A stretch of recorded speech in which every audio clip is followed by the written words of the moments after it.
What's up, Scott family? Told you we was coming back with another one. We got this Larry Bird, the best player of all time / GOAT. This is a live reaction. Make sure you hit that like button, hit that sub button, and comment below. Let's get it.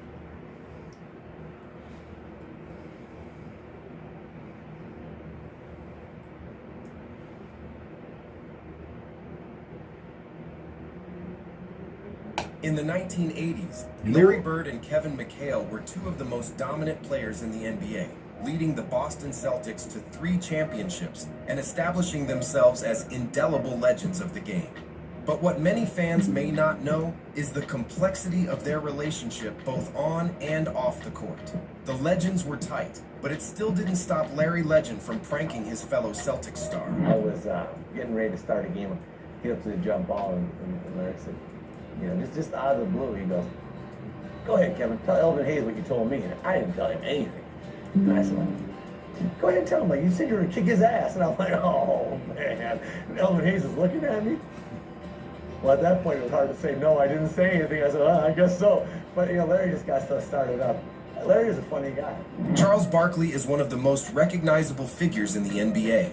Not only was he a heck of a player, but he has also transitioned into one of the best analysts on TV, a position that is enhanced by his wealth of knowledge and his overall experience. That being said, there was a time when even Sir Charles was just a young man looking to make a name for himself. And back when he first got started, Chuck was easily starstruck. Unfortunately, it was his youthful naivety that led him to be pranked. We're at my first All-Star game, and Kareem's sitting at the back. And Bird and McHale, I said, "Man, I want to go meet Kareem. I never met him." They said, "Go back there and say hello to him." I walk back, and he's back there reading. And I said, "Hey, Mr. Jabbar." He looks up. "I'm reading." I said, "Okay."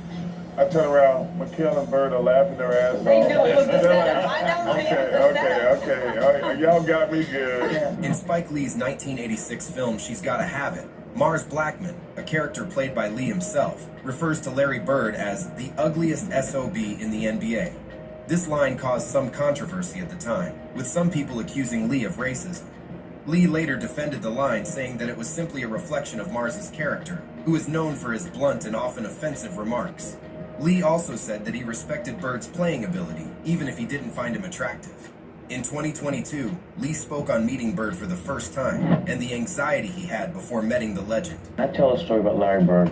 My first film, my character, Mars Blackman, is having a discussion about basketball. White boy's bad, you gotta give him credit. And my character said not a nice thing about Larry Bird. He's the ugliest motherfucker in me, that's what he is. For the first time, Capital One commercials. It's apparent. He's got a name. Larry Bird. Hey, guys. Larry Legend. Hey, who's that? My bracket buddy, Charles Barkley. The first Larry Bird, I'm like, oh man, Larry. So I was really nervous. I made a point that when Larry comes to the set, I'm gonna go to his trailer. So I knocked on the trailer. It was just him alone. I said, "Mr. Bird, can I come in?"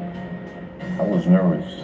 And I said, "Larry, I apologize. Anything, you know, that you might have taken offense to." He said, "Spike, man, forget about that, man." And we can dapped up. I really want to say that because I was nervous. Terrell Brandon played for 3 teams during his 11-year career in the NBA.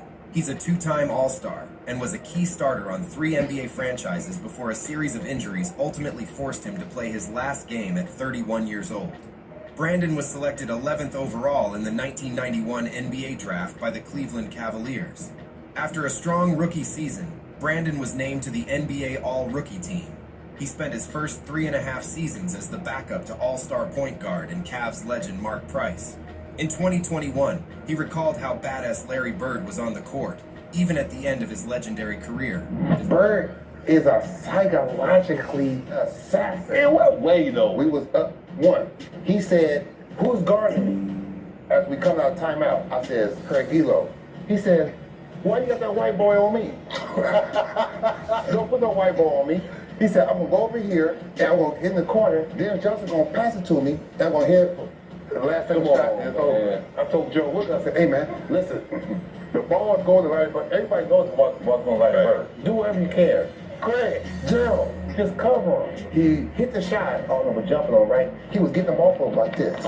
He walked off and said, legend. Larry Bird, man. Larry Bird was a highly anticipated rookie when he joined the Boston Celtics in 1979. He had been a star at Indiana State, and he was expected to be a major contributor right away. However, Bird's arrival was not without its challenges. He was a white player in a league that was predominantly black, and he was often stereotyped as being soft or not tough enough. One of the people who was skeptical of Bird was Cedric Maxwell, a veteran forward who was already a key member of the Celtics. Maxwell had a reputation for being a tough player, and he was not afraid to speak his mind. In one of their first practices together, Maxwell quickly learned this Bird guy is something special. I walk in the first day of camp, them guys were on the floor stretching, and here comes the white savior, here comes this, here comes that. I think that you would say that most black players at the time were racist, in the sense that we did not think that you could find a white guy who could play better than any black guy. I sort of enjoyed it, because I knew I was going to battle him all day. I'm thinking, oh, he's slow, he can't get off a shot, he's not that strong, this is going to be a layup. But Curtis and City didn't last long. They didn't even make it through the first practice. They were cut. Bam, knocks down a jump shot. Maybe that was luck. Gets the ball again. Bam, knocks down another jump shot. Now I'm thinking like, okay, hey, you know what? I'm gonna D this guy up. I'm gonna show him his life. 20 feet away. Bam. 25 feet away. Bam. My mind just goes to, damn, this white guy can play. James Worthy was a key member of the Showtime Lakers, one of the most dominant teams in NBA history. He was a versatile player who could score, rebound, and defend at a high level. He was also a clutch performer in the playoffs, and he helped the Lakers win 3 NBA championships. Worthy's battles with Larry Bird were some of the most exciting games of the 1980s. They were two of the best players in the league, and they always brought their best when they faced each other. But after all these years, Worthy apparently still hates Larry Legend. Larry could just flat out score and give you numbers and be talking shit. There were times I had to guard him. You know the player's coming, but he would tell you what's coming. He says, if you trail, I'm going to trail into the lane. So you would float. And he said, if you fucking pop, he said, if you try to get over the top, he said, I'm going to pop to that corner and bust a jumper. I'm like, fuck you. I'm all up on it. You know, I got his shirt tail, I'm holding it. You know, I'm like, you know where I'm from. I'm from Gastonia. He ain't gonna. Sure enough, man. The ball comes in, DJ takes a couple of dribbles. I'm quick enough. I think I can get over the top. I get over the top. I get out there, but he pops to the corner and I'm running. He kind of wait. You know, he was an asshole. Craig Elo was a professional basketball player who played in the NBA for 14 seasons. Elo is perhaps best remembered for his role in one of the most famous plays in NBA history, as Michael Jordan hit a game-winning jumper over him in what is known as the shot.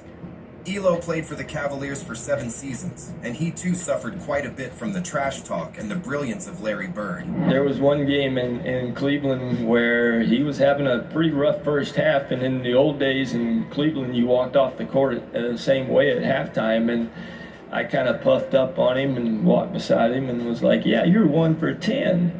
I was like, that's defense, you know? And he just kind of looked at me and said, there's 2 halves. And he came back out and hit about 10 in a row on me. And the last one was left-handed. And he asked me if my mother was watching because he wanted to embarrass me. So, yeah, so he was... While Larry Bird always tried to keep a low profile, he was just too much to overcome. Playing in Boston on some excellent Celtics teams, he was always in the spotlight. His 3 MVP awards and 3 championships, along with his trash-talking ability, didn't help keep him out of people's mind, especially when he was playing against their favorite team. In his Hall of Fame speech, the legend shared a funny but true story on the time he got death threats from the opposite team's fans, mid-game. Game 5 of the championship series, we was out there. We were down by 2 or 3 points at halftime, and KC come walking out and called me over. He said, Larry, he said, I hate to tell you this. He said, there's been a death threat on your life. So you got to make a decision whether you want to finish the game I go back and sit in the locker room and wait till we get done or leave the arena. That's why I'm going to play. So Casey just turns and walks away. I go right through the layup line on the other side, and I look over, and here's come Casey pointing at me. I walk over to Casey and I said, now what? He goes, well, the horn's getting ready to blow here, Larry. He said, whatever you do, don't come to the huddle. He said, could you please stand out here? He said, could you please stand out here at center court? He said, you never know, the guy might be a bad shot. So just when the horn blows, I walk over to Casey. He's drawing a play. I put my arm around him. He looks up, puts his head down, squats down a little bit so the guys are surrounding him. He goes, thanks a lot. Bird was part of the Pacers front office from 1997 until 2022, when he stepped down from an active role. During his time there, Pacers players must have been in awe when he was around. In 2022, Lance Stevenson, who played for the Pacers for 7 seasons, has added another story to the great Larry Bird legend. By Lance, during an Indiana Pacers practice, 60-year-old Larry Bird decided to show off his shooting stroke right in front of his young players. So we stretching, right?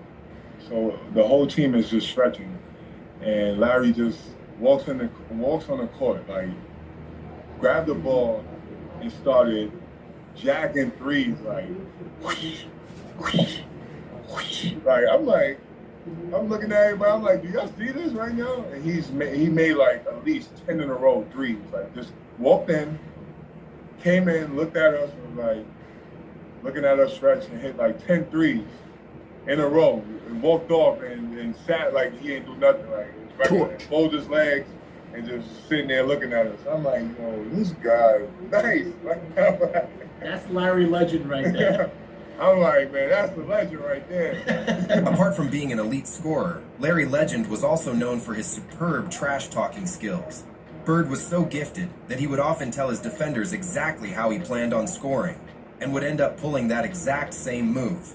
The brutal confidence he had when playing in the NBA at the highest level was absolutely staggering, and these stories epitomizes that perfectly. Larry Bird would put fear in me and everyone else. The dude couldn't jump, wasn't fast, wasn't athletic. Dude just knew how to play. So Larry got in the game one time, and for some reason Chuck Daly puts me in. Larry looks around and goes, what's up, Sal? I said, no. He goes, you on me? I said, yeah, I got size on you right now. I've been watching every movie. He goes, y'all not double teaming? Looking around, he goes, yo. I go, nah, it's just me, fella. He goes, mouse in the house. Dude would just tell you where he's going, shoot it in your face, talk shit to you, and run back down the floor. He catches the ball and looks over at our bench and goes, I'm going to take 2 dribbles right, crossover left. And he catches the ball, he does this, and he shoots it. He says, Sal, you better ask for a double team, bro. He takes his 2 dribbles, crossover, pull-up jump shot. Wow. And looks over at our bench, and we're all looking at each other like, is he for real? He was the biggest trash talker back in the day, but he would back it up. The fact that he's able to back it up made it that much special. Around the NBA, everyone has their first moment in the league they still remember. Whether it's a trash talk exchange or getting owned by a more experienced player, those memories stay with you forever. But things might get even worse when that vet player who's welcoming you is the trash-talking GOAT himself, Larry Bird. With the number of players he trash-talked and took to school, if the NBA ever introduces a trash-talking award, it should be named after Larry Bird. The guy was just fearless when it comes to mind games, as rookie Eddie Johnson found out the hard way. Larry Bird basically taught me how to trash talk. It was my second game of my career, and I'm scared to death already. And he walks out, and he just stands next to me, and he leans over and he looks at me. And I didn't pay him any attention. He said, do you honestly think you're going to guard me? Then he stands up and he looks over at our bench and he looks at Kyle. You all think this rookie gonna guard me? Man, I'm gonna bust you up. Just right in my ear. And finally he walks around, stands in front of me. He said, I'm gonna tell you something right now. I'm gonna wear your ass out. Game starts and he's just wearing me out. And he came down, he said, I bet you can't do this. And he raises up from Steph Curry range. And he shoots an air ball. And I look at him, he's like, that don't matter. It's the fact that I can do it. That's to cold. Stay in the game. That's cold. I bet you can't. In 1992, the best players from various colleges were called in to face the Dream Team for their first scrimmage. Future All-Stars, Chris Webber, Penny Hardaway, Allen Houston, Grant Hill, and Jamal Mashburn were part of the team dubbed the College All-Stars. According to Mashburn, he, along with his fellow select teammates, given first-hand experience of Larry Bird's trash-talking the very first time they met Larry Legend. Larry Bird, you don't realize how big Larry Bird is until you stand there close to him. He walked by us, he says, y'all those college guys? And he looked at us and he said, get some fucking rest, it's gonna be a long week, and walked off. And we get back to the hotel, and Rodney Rogers said, hey Larry, you ain't hit a jumper since '84. We ain't think none of it. The next day we came in, and I never seen this, and this one I was like, this is a different breed. Larry Bird got the ball on Rodney Rogers, and every time he was about to make a move, he told him what he was going to do. One dribble, pull up, going left, off glass. One dribble, going right, spin, shot, bucket. He scored 9 times or 8 times in a row and said, young fella, look like 84, huh? Last time he made it. The playoffs are where superstars shine. Adrenaline and pure talent will take over. If you believe you can't be stopped, usually you can't. However, sometimes when your game goes to a new level, this challenge inspires your competitor to wrestle the spotlight away from you. This happened in Game 7 of the 1988 Eastern Conference semifinals, and the stars were Larry Bird and Dominique Wilkins. The human highlight reel and Larry Legend couldn't be any more polar opposite in their playing styles. Bird was pure finesse and poetry in motion. Wilkins was more shock and awe. Boston won the first 2 contests, then the upstart Hawks took the next 3. However, Boston was not going to throw in the towel, as they were able to salvage their season with a Game 6 win in Atlanta. Game 7 ended up being a gunfight, a duel, and battle of 2 wills. Here's the crucial moments of Game 7, told by Wilkins. We knew going to Game 6, I said, man, we could advance, and we can beat these guys. And we blew our opportunity. After the game, Barrett made a prediction. He said, Atlanta blew their opportunity. I'm guaranteeing to win in Boston. Our shot's going to be dropping a little bit better, and we're going to be running a little bit faster, so I'd say Sunday's going to be a good win for the Celtics. We get to Boston. Yeah, so whoever guarded me tonight going to have a long night. Unfortunately, Bird was saying the same thing in other locker rooms to his teammates. He only had 12 points going in the fourth quarter. Kevin Willis, it was me and Larry. We were running up court. Kevin reached up and put his hands, and Bird said, don't let this so-and-so score anymore tonight. I'm like, what you doing? Do you wake up a sleeping giant? And his eyes got that big, and he got hot. It's Bird's turn. Bird snaps free. Comes up with a shot. It's Bird. It was a shootout in the fourth quarter. It came down to the last shot. Boston 118, Atlanta 160. In the 1980s, Wilkins and Bird, 2 of the greatest players in NBA history, engaged in an exciting rivalry. The 2 players, who played in different ways, were equally dominant on the court and contributed to numerous memorable plays and deep playoff runs by their respective teams. But despite their strong battles on the court and early difficulties, Wilkins and Bird respected one another as rivals. This wasn't the case early in Wilkins' NBA career. Rookie Wilkins had to earn the respect of Larry Legend.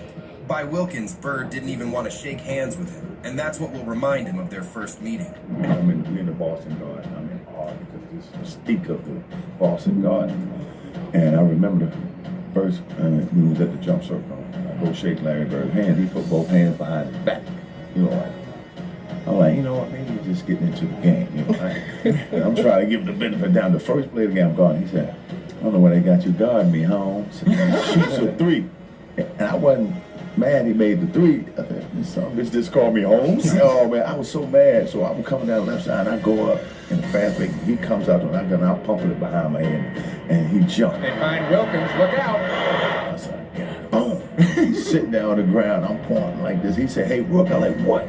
He said, I like you. You got balls. But I'm still getting 40 on your ass. Larry Bird and Magic Johnson started the golden era of the NBA during the 1980s. It continued in the 1990s as a myriad of basketball legends graced the hardwood, each leaving an indelible mark on the sport.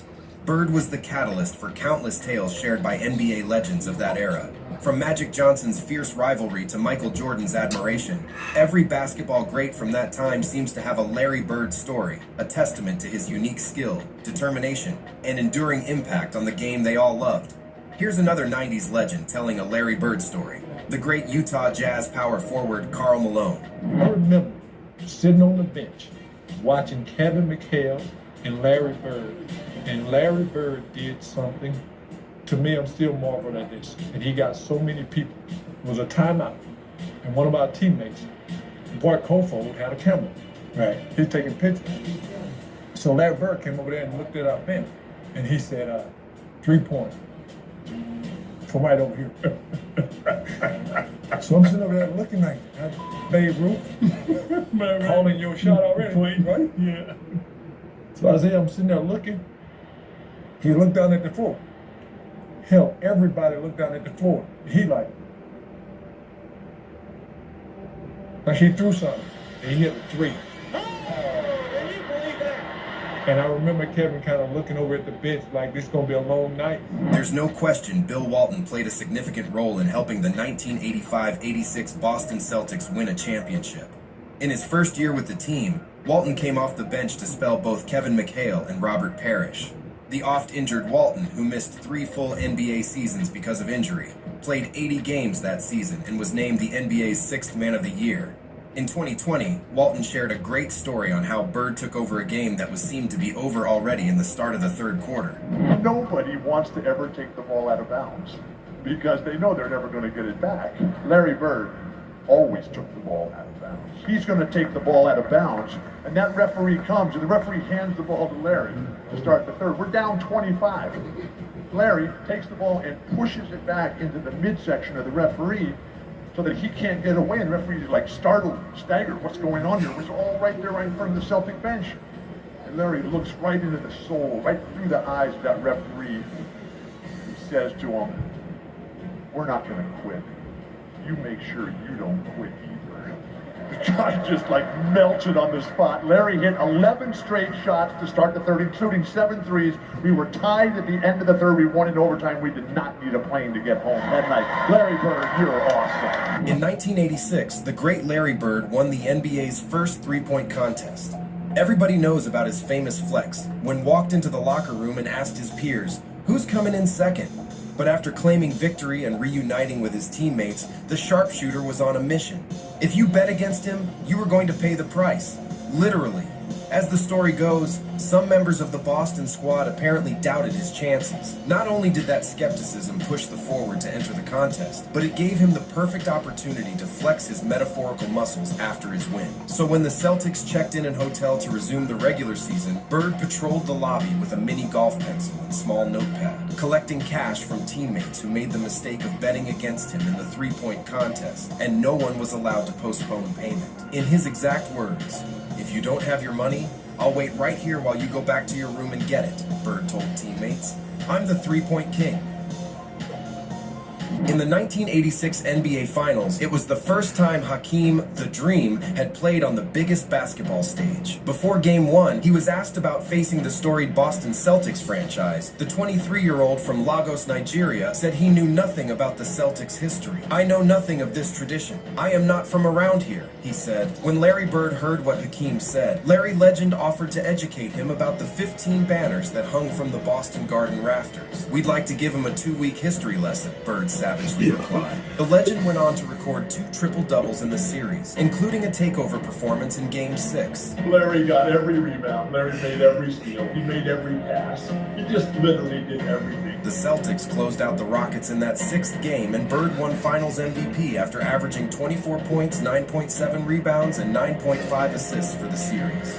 Larry Bird, the greatest player I've ever played, by far. When it comes to modern NBA trash talkers, Gary Payton sits near the top of the list.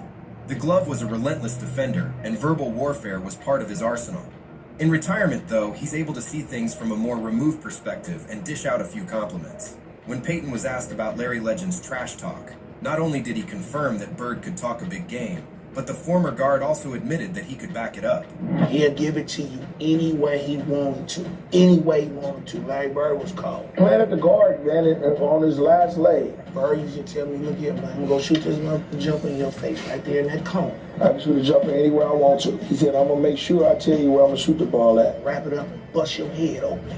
all that shit. And I said, watch this. And I'm getting him up, and he slow balled me. And he said, young fella, what did I tell you I was going to do? And he turned around, raised up, looked around, it was all draw. He's the coldest dude I ever seen with that shit, man. And I said, shit, I ain't gonna mess with you no more. And everybody be talking about these greats, and we always mentioning him. He was the shit. If you played professional basketball between 1979 and 1992, being asked to defend Larry Bird was the sporting equivalent of drawing the short straw. Even if you knew what the Boston Celtic star was going to do, stopping him was another story. Dominique Wilkins experienced that reality firsthand. Not only did he have to try and slow down the prolific scorer, but he was on the receiving end of some trash talk along the way. And while both men have long since retired, that verbal warfare is still going on.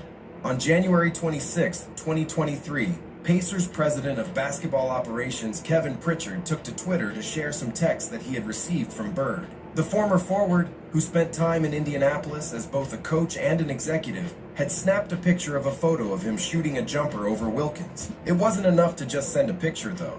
Larry Legend had to talk a bit of trash, writing, "Can you please tell your boy to put a hand up? I think that is the pose for the statue." Once that screenshot hit social media, it made its way to Wilkins. The former Atlanta Hawk simply responded, "Man, the disrespect," with 4 crying, laughing emojis. Based on his reaction, it's fair to say that Dominique Wilkins hasn't taken Bird's jab personally. At this point, he probably knows what it's like dealing with Larry Legend. When Reggie Miller was a rookie, he did his best to psych out the great Larry Bird and failed miserably.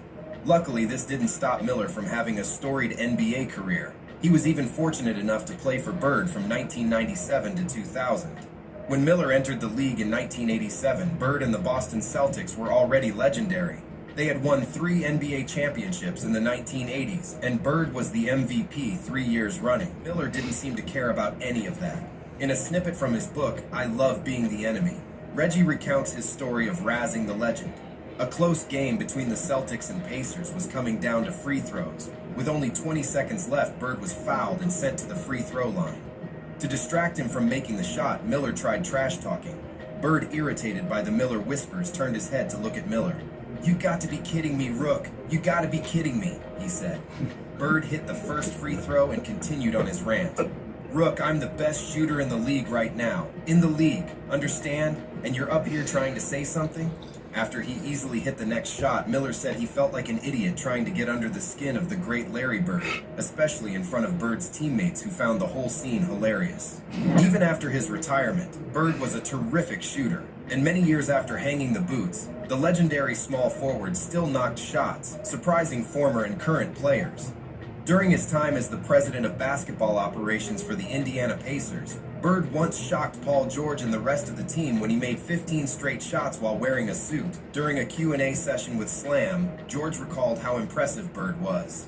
By George, Bird picked a ball up that had rolled over. He rolled up his sleeves and made about 15 in a row and just walked out like nothing just happened. PG also told it was the craziest thing he's ever seen, and that him and his Pacers teammates were speechless, and they didn't know whether to keep shooting or just to end practice. In 2023, George again talked on the Celtics legend.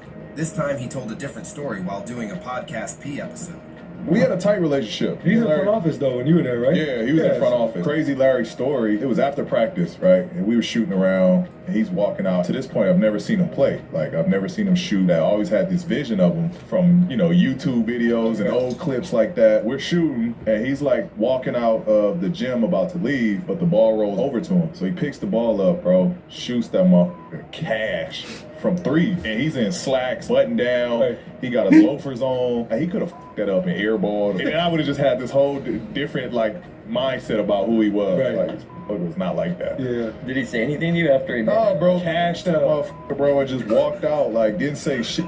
Just walked out of the gym. I am who I am. I am who I am. I'm the Bird, mother. For a guy who's always at a disadvantage due to his lack of athleticism, Larry Bird was one confident dude. He would often seek out the toughest defenders, who are almost always the most athletically gifted players in the NBA. As Charles Barkley told numerous times, Bird used to call out coaches and players for assigning a white player to guard him mid-game. But Bird didn't talk trash to you. Oh my God, Bird talked trash to everybody. I remember him, he was cursing under his breath. And I asked him, I said, "Larry, what's going on with you?" He says, you guys are being disrespectful to me. And I says, what are you talking about? He says, you guys are putting a white guy on me. That's disrespectful. Wait, who's the white guy you put on him? I can't remember who it was. I just started laughing. I had no comeback. He says, it's disrespectful when y'all put a white guy on me. And I'm sitting there like, I'm laughing in the middle of a game. And there's only two guys said that to me. Him and Mike. Larry and Mike are the only two guys. And you gotta laugh. Don't put a white guy on me. That's just fucking disrespectful. I mean, it's crazy. It's crazy. Tell us in the comments, what is your favorite Larry Bird's trash talk? And if you enjoy this video, hit the like button, share, and subscribe. For even more basketball content, subscribe to our other channels, Free Dawkins and Vintage Dawkins, and follow us on social media.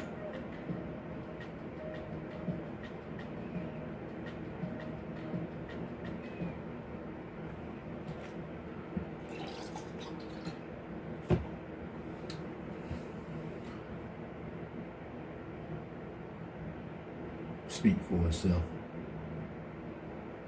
Real legend. Who y'all got? Who the GOAT? Bird? Is he the best player ever? Let me know in the comments, Bird family. Thank y'all, Stat family, for watching the full video. We're gonna be back with another video after this video. Make sure y'all stay prayed up. Y'all be safe. Y'all be good. You know?